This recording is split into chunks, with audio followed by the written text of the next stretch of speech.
Hello，大家好，欢迎来到大叔中文。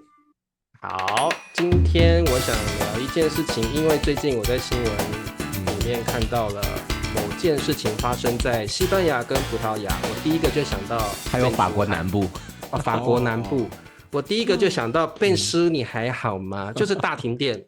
然后对，然后那天我就赶快传信息在微信上给变叔说，哎，你还好吗？结果变叔好像有10个小时是失联，过了很久之后才回来，超过10个小时，就是完全人生中新的体验，从来没有经历过这样的情况。对，所以这个今天我们有一个受害者在现场，我们做一个即时采访。对，那变叔你描述一下到底是怎么一回事？对啊，所以就是这是一个星期几？星期一的早上啊，星期一的早上通常就是我工作最忙的一天，因为星期一我需要交这个我的公司的每周的一个报告，那个报告里边有好多的数据啊，然后要填数据，然后要分析这些数据，所以每个周一我就是几乎要那个爆炸的状态，因为每周要交报告之外，我的老板又给了我好多其他的任务。我当时就是早上头昏脑胀，然后就是感觉自己精神要崩溃，被这个工作压力压得喘不过气的那一刻，突然我的那个显示屏就黑屏了啊。那个时候是我有2个电脑，对 ，OK 啊，我有一个是我的笔记本电脑，然后我还有一个那个大的显示屏来帮我把这个资料啊都投放到大的显示屏上，帮助我就是看得更清楚。然后突然那个显示屏就黑了，黑了之后我的电脑还有自己的电量嘛，但是我看那个网已经断了，所以我当时第一个想法就是 OK 用手机的流量。因为我现在笔记本电脑还有电，我把我的手机流量用上之后，我就可以继续工作。可是你那个时候还没有意识到已经停电了吗？我意识到停电了，因为我看我的插座的那个开关已经都灭了。但是我的想法就是，OK，我用手机的流量，我手机还有电，我需要把这个报告弄完。然后我发现手机竟然也没有任何的信号啊！这个时候就觉得有一点奇怪了，不对劲哦。因为一般停电的话，你那个手机的通讯信号是不受影响的。按道理应该是没关系的。对，然后我看，哎，手机信号也没有，那我就去问我的那个室友，我说，哎，你那边怎么样？你手机有信号吗？我要用你的热点开热点，我现在要完成我的工作。然后他说啊，我手机也没有信号。然后这个时候，其实大家的感觉就是肯定这个出大的问题了。对。但是我的感觉是什么呢？我现在要去坐地铁去办公室，应该办公室里应该有电，有那个。你还是想着工作就对了。就是所以这个就是可能像变叔的心态是，我还是要把工作完成，我要赶快去公司。可能其他西班牙人的心态是耶。对，就别人可能别人就是觉得，那我就等一等吧。但我当时的就很焦虑，我就觉得啊，我下午1点必须交这个报告，现在12点半，然后我还差1点没有完成，那我就赶紧坐地铁跑到办公室，然后把这个弄完。但是这个时候就是我发信息想告诉我的老板也发不出去啊。然后我在想，要不我就先吃个饭。我估计现在就是还有那个时候我不确定是不是只有我的小区，对，我住的这个地区的一个问题，可能其他地区还是好的。所以我当时就想先下楼找个饭店吃个饭吧。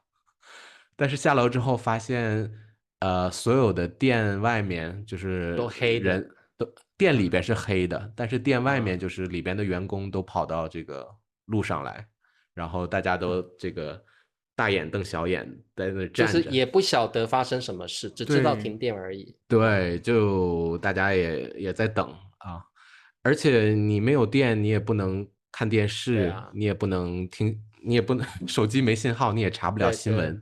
你也不知道发生了什么啊。对，终于就是我回家之后，然后我听到我的邻居他把这个收音机放在收他的音机，窗户外面，我觉得这个邻对，居也是想让大家都就是听一下。开的很大声啊。对，然后通过这个收音机，我知道就是 OK，整个伊比利亚半岛，就是西班牙、葡萄牙这个半岛都遇到了这个停电的问题。OK，然后，然后这那怎么会个时候，出现这种事儿啊？这是对，有史以来第一次吧？我想就是我觉得停电不会那么大范围，那么大对呀，范围，对呀，我会觉得就顶多半个城市吧，或者是对，1/4城市，是啊，就不会想那么大范围。我还听说葡萄牙也嗯。停电，然后法国对不对也停电？那而且邓叔你停电他说什么呢？他说的是我们可能要用6到10个小时来修好，修复啊，然后他们不知道原因是什么，然后怀疑是这个黑客的网络攻击。嗯，所以当时就是我后来我就是终于我那个从那个工作的惯性终于出来了，我就觉得突然觉对，得很放松，终于轻松了。今天不用交报告了，我当时的感觉。所以到现在还查不出停电的原因。现在查出来了，停电的没有，好像没有一个绝对的结论，但是他们怀疑是一种罕见的大气现象。然后因为这个气候的变化导致这个电流不稳定，然后就突然这个电力系统就崩溃了。然后好像是说未来可能还会发还会生，发生。这么大有小的几范围，率。我觉得真的好难我觉得有可想象能是，很有可能是这种，只有这种气候变化才比较有可能让整个伊比利半岛都停电。对呀，你这黑客攻击不可能连着攻击几个国家呀，对啊，不可能的事情。对啊，对对啊，对啊，对，当时就是觉得有点好笑，就是觉得，因怎么可为西能？班牙也是欧盟这个比较对，实力比较靠前的、比较嗯先进的、发达的国家，就是一个国家的电力系统这么脆弱吗？对对就是即使对啊，发生这种情况，应该可能1、2个小时，顶多5个小时就能解决吧。对，但是就是后来就是等到下午过了2个小时，还是没有来电。这个时候我就下楼，我做了一件事情，就是其实也是因为疫情那段时间的影响吧，就是自己总是想要去开始多储备一些东西，所以我就下楼去买那个桶装水。嗯，你怕可能停电很多天之类的因为啊，西班牙的这个自来水不是那个巴塞罗那的自来水是不建议直接饮用的饮用，然后我又烧不了水，那怎么办？我就得买这种饮用水。对，这时候大超市已经关门了，我只能去那种华人超市来对，买这种桶装水。然对，后这个就是特别有意思的一个现象，就是我家楼下刚好有那种露天的咖啡厅，然后大家都坐在那儿喝咖啡或者是喝啤酒，然后就看见我在那边满头大汗，一手拎着这个2桶这个8升的水在那儿往家里搬这个搬水。就是可以看得出中国人跟西方人的不忧同。患意识，中国人就会对忧患意识未雨绸缪，然后西方人就停电了，终于不用好爽工作，很哦，不用悠闲。上班了，对对对或者是对邻居在楼下，然后就是围绕着一个收音机，然后大家在那儿听新闻，一边社交一边听新闻啊，然后我在那边就是买干粮啊，买水啊，然后我还去买蜡烛啊，对买蜡烛买这些，就是可能万一要是时间很长的话，我起码能那个活下去，幸存下去。所以就我满头大汗，我家在4楼，没有电梯啊，我就哦。爬上爬下，爬上爬下。那你的嗯，室友也在家里吗？那他有什么反应？他反应跟你一样吗？还是我的室友就是对我说：“你怎么这么夸张？你买啊这么多东西干嘛？”然后我啊说：“你看家里就是能吃的东西都是不这种多了？冰箱里的，你就是如果你没有东西可以做饭的话，你只能吃一些就是干粮啊这种就是速食的产品啊，但是他就觉得你太夸张了，你就应该等着，结果等到下午6点还没有来电，然后你又做不了，什么都做不了，对啊，所以我们也去加入到那个跟大家喝咖啡的那个行列，跑到一个那个咖啡厅，就是喝汽水啊，然后就是聊天儿，就感觉生活突然回到了100年前没有电的那个状态。所以想一想也蛮不错的哦，忙里偷闲嘛，就是突然有一个大家本来在忙碌的状态下，突然都轻松下来，我觉得也没有什么不好啊。但是有时候很不适应，就是一般这种停电的状态，你有手机，大家还是会刷新闻、刷微信什么的。但是就是好像你一直在用一种药，这种药突然断了，你已经上瘾了。这个时候就是彻底给你断了这个药之后，断了这个瘾之后，你就会觉得浑身有一点不对劲的感觉。好空虚。对，我现在也没有办法想象没有电的生活。对啊，你如果没有电，肯定第一个工作没有办法做。像我们3个人的工作一定要用到电，没有电我们就没有办法持续工作。然后再来就是你也没有做休闲活动的可能了，你手机可能没有网，也没有办法充电。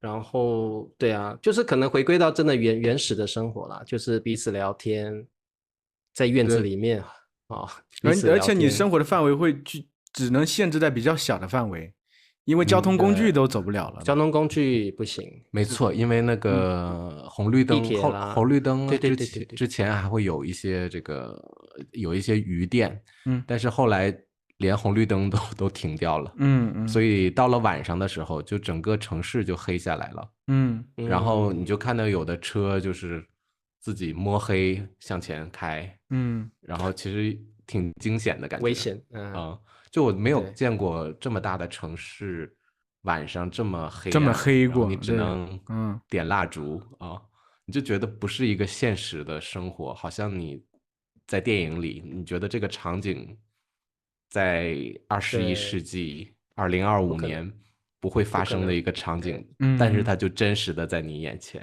啊，真的。对啊，我们说古时候的人都日出而作嘛，日落而息嘛，到了停电的时候，我们也得这样子啊。对，因为你没有电，你晚上什么事都不能做，也没有灯，对，那你就只能早点睡了。对啊，而且我觉得有的人可能比我更惨，可能他们在地铁里边，然后卡在地铁里，电梯里、地铁里。我听说有一辆火车在西班牙北部，它卡在隧道里了。好闷哦，真的卡在隧道里，然后车里又没有吃的，没有喝的。那你而且是10小时，10个小时，而且很闷呐。说实话，应该说实话，对，隧道里，在地铁里，起码你还能走一走就找到出口，就是跟工作人员能出去。你要是在隧道里，那个真的就很崩溃，对，又没有电啊，就很绝望的一个，还有人被困电梯里，就挺那真的电梯里那么久的时间，那真的好吓人呢。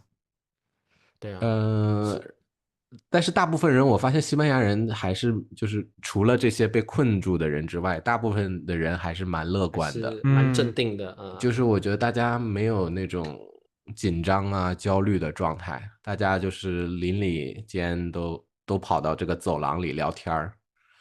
像我搬着水回家的时候，因为我家旁边住着一个邻居，1米的距离，我们2个家的门就是挨着，然后邻居住的是一个老奶奶，这个老奶奶她就站在走廊里，她就等着跟邻居说话，刚好迎面就撞上我，就是跟你聊天，我差1米就回家了，然后我被这个老奶奶拦住了，耽搁了半小时，我跟她聊了将近1个小时。而且他就是问我问题，就是说啊，如果我去中国的话，你觉得我应该去哪儿旅游？然后应该注意什么？应该准备什么啊？然后就很闲聊了1个小时，我就是满头大汗的那个状态。我看他也没打算放我走。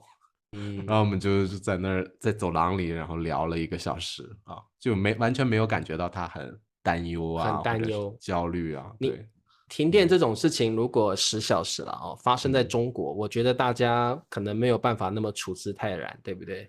大家可能会一直烦恼工作的事情，工作怎么办？那是不是停电的时间会很长？我觉得我们可能会倾向于比较难忍受这样的状况。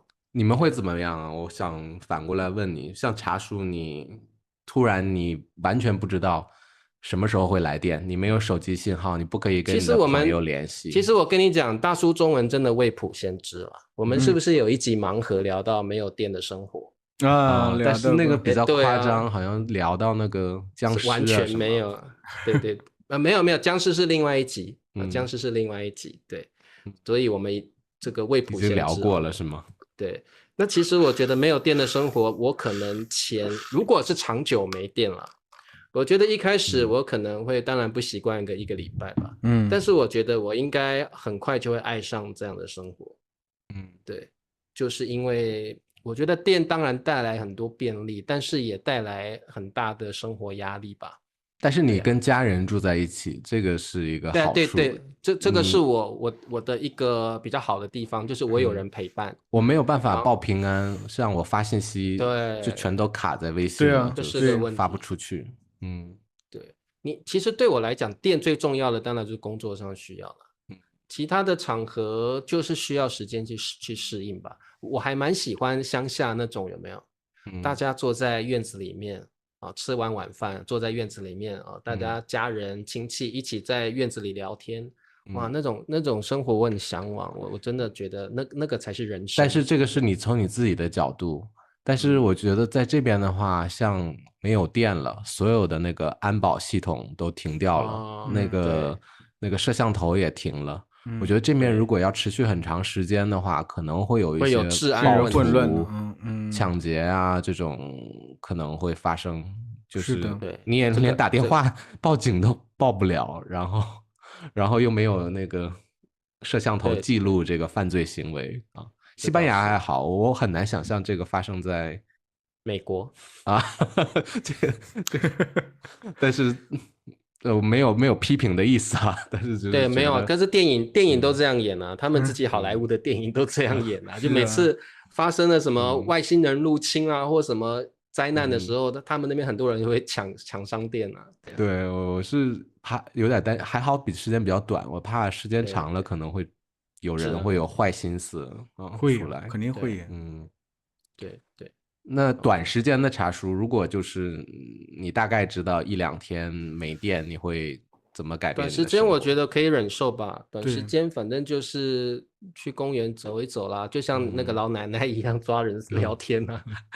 应该时间，而且我觉得我也蛮喜欢这种日出而作日落而息的生活呀。对啊，我觉得我也蛮喜欢。我就是好久没有翻我的书了，我那天竟然把你也只能白天看书啊。对呀，对，但晚上对吧？对，我觉得这个得有个期限，你要知道一个确定感，可能还好。笨叔再怎么肯定也会觉得肯定会来电，不至于真的就世界末日了，真的没有电，不可能。要是真的知道这个没电了，我觉得其实这个生活可能真的会乱套了，你真的很难想象会怎么样。但起码你可能只能被困在一个比较小的地方了，很难去到很远的地方，你的生活受限非常大。而且接下来要是真的一直没电，大家靠什么养活自己？可能只能活着了吧。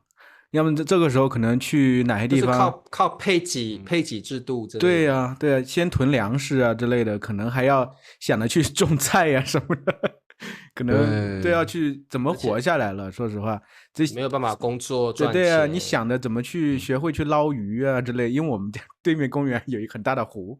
怎么去捕鱼啊之类，就得想着怎么存活下来了。这边很多鸟要学习那个打鸟、射鸟、打鸟。对，还有就突然发现那个现金很重要，就是所有的店都不能刷卡了，你必须用现金来买东西。但是西班牙这边刷卡比较多，但还好他们不像中国，就是完全现在现金不太流通了。在中国我觉得那个微信、支付宝那个没办法想象99%吧，我觉得。没办法，基本上没有人用现金了已经。所以如果这种情况发生，我会想，如果在国内的话，可能会更困难一点。在这面起码我去囤东西，我还可以花我的现金。对。那灿叔呢？我刚才不是说了吗？对啊，你会怎么过呀？你这个2天没电的话，没网。其实要是确定它就是这个样子，我刚才说了，就是你已经确定它就是这个样子，那你就适应它嘛。而且就当做一个工作的间隙，就休息呗。因为反正你也不能干什么任何东西的。那瑶瑶也不能上学。休息啊？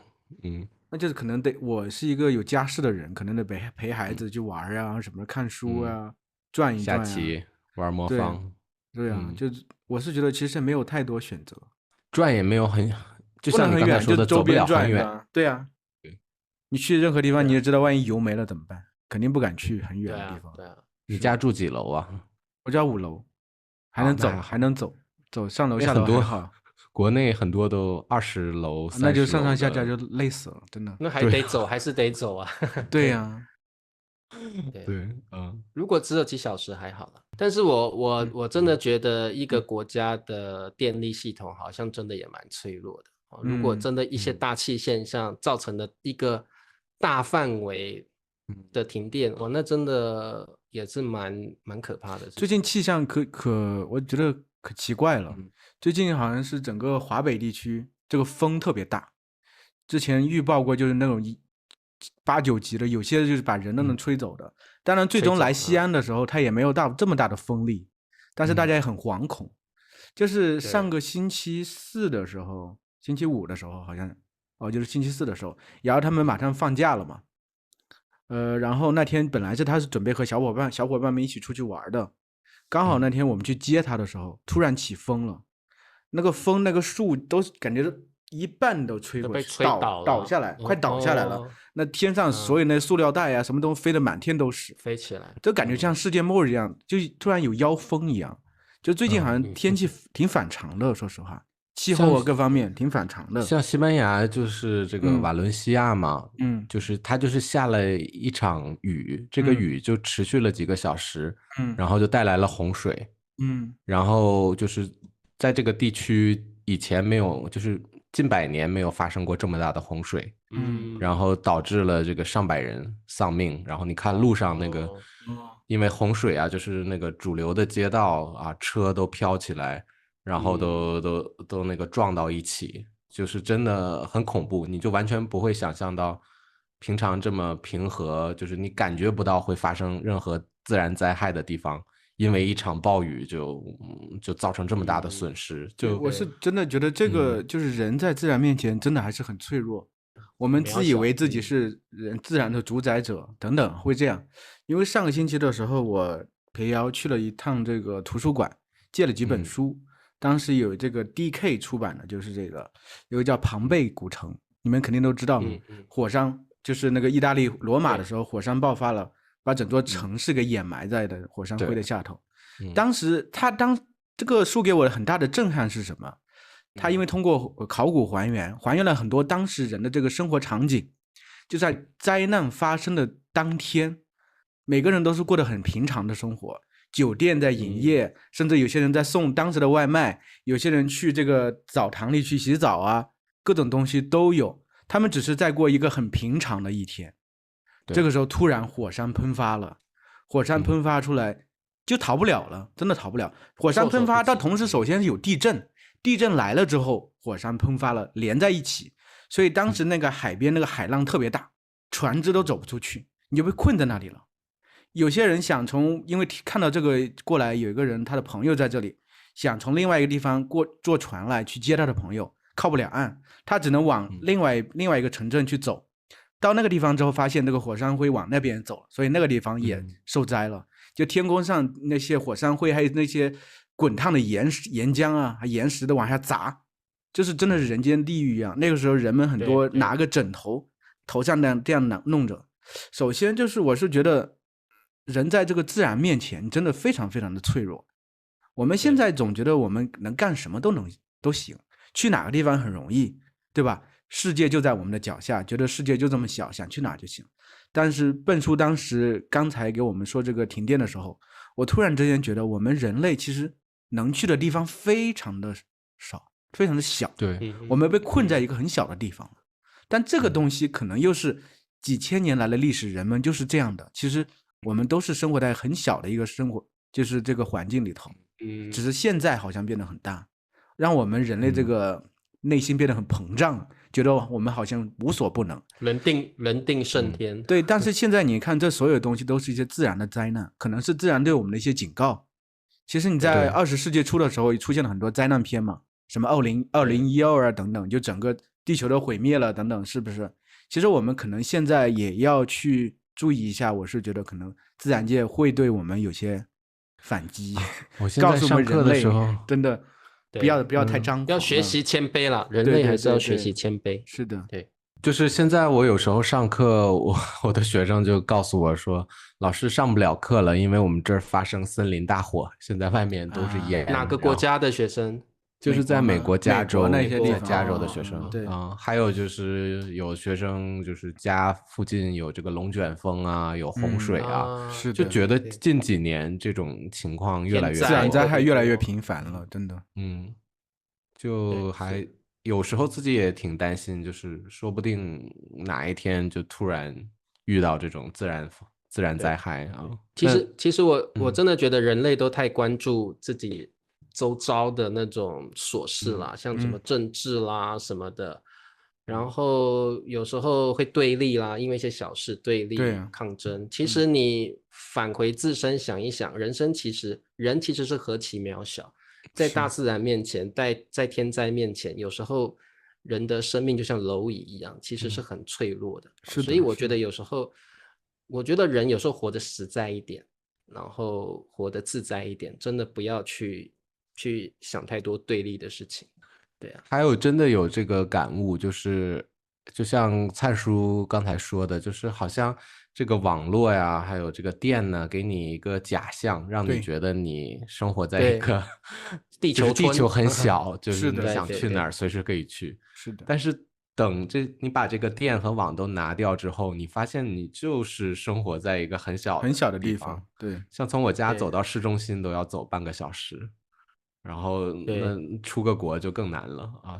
就是觉得每天我其实生活的范围特别特别的小，觉得好像我突然就感觉到人生被暂停了，然后我自己审视我自己，在一个小的这样的盒子里边生活，然后所以就是感觉也蛮好，突然这个半天让我可以停下来，就是审视一下自己，对，其实这个也是告诉我们，人也是要知足了啊，因为也要感恩啊，因为其实我们能够现在生活那么方便，可以去远的地方，然后可以有好的工作，其实也要真的要感恩很多人，去发电厂工作，有的人就是火车司机啊什么的，我们可能都当作是理所当然，习以为常，但是对，习以为常，但是一旦没有的时候，你才发现。其实这些东西都很重要所以各位同学，你们也都很重要。每一个人在自己的工作岗位上都有自己的功能，都有自己的存在的意义你不要觉得自己只是一个小小的工人，但是这是让世界运作一个很重要的螺丝钉。就像我们大叔觉得自己不重要，可是我们在学习中文的这个社区里头，我们也这个社区里，我们也是一个很重要的螺丝钉。